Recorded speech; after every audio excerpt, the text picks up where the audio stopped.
కృష్ణకర్ణామృతం మొదటి భాగంలో 11వ శ్లోకం అర్థం తెలుసుకుందాం. హృదయే మమ హృద్య విభ్రమాణం హృదయం హర్ష విశాలలోలనేత్రం తరుణం వ్రజబాల సుందరీణాం తరళం కించన ధామ సంనిధత్తాం.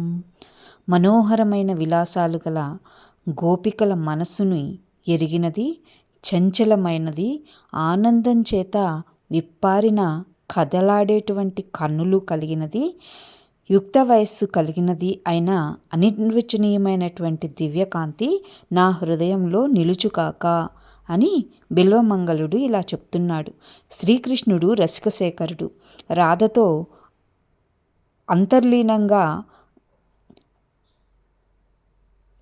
వాంఛలను నెరవేర్చుకోదలిచి గోపికల ఉత్కంఠను పెంపొందించేందుకు వారిని విడిచిపెడతాడు. ఇక్కడ శ్రీకృష్ణుడు ఒక గోపికని కౌగిలించుకుంటూ ఉంటాడు, ఒక గోపికని ముద్దు పెట్టుకుంటూ ఉంటాడు, మరొక గోపికతో ఆనందిస్తూ ఉంటాడు, మరో గోపికతో కలిసి నాట్యం చేస్తూ ఉంటాడు, మరొక చోట మందమైనటువంటి చిరునవ్వుతో మరొకరి వైపు ఆశగా ఎదురు చూస్తూ ఉంటాడు, ఇంకో చోట తన్ని విడిచి వెళ్తున్నటువంటి గోపికని వెంబడిస్తూ ఉంటాడు.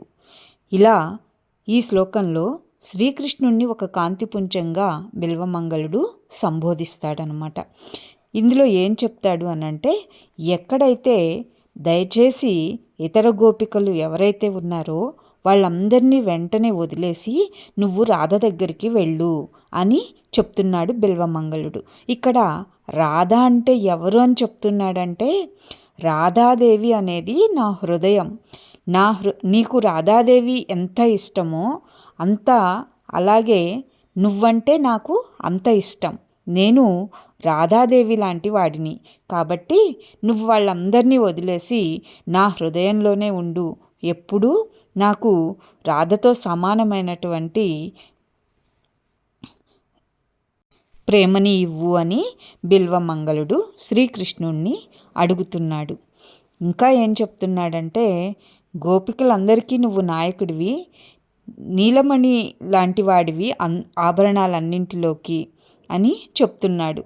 గోపికలని అతడు సమీపిస్తూ ఉంటాడు.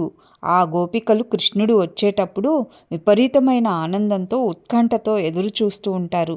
అలాగే నీ రాక కోసం నేను ఎప్పుడు అలా ఉత్కంఠతో ఎదురు చూస్తూ ఉంటాను. రాధాదేవి లాంటిదే నా హృదయం, కాబట్టి నా హృదయంలోకి నువ్వు చేరు అని చెప్తున్నాడు. అంటే ఎప్పుడూ కృష్ణుడి మీద నాకు ధ్యాస ఉండేలాగా చెయ్యి అని కృష్ణుణ్ణే ప్రార్థించుతున్నాడు బిల్వమంగళుడు.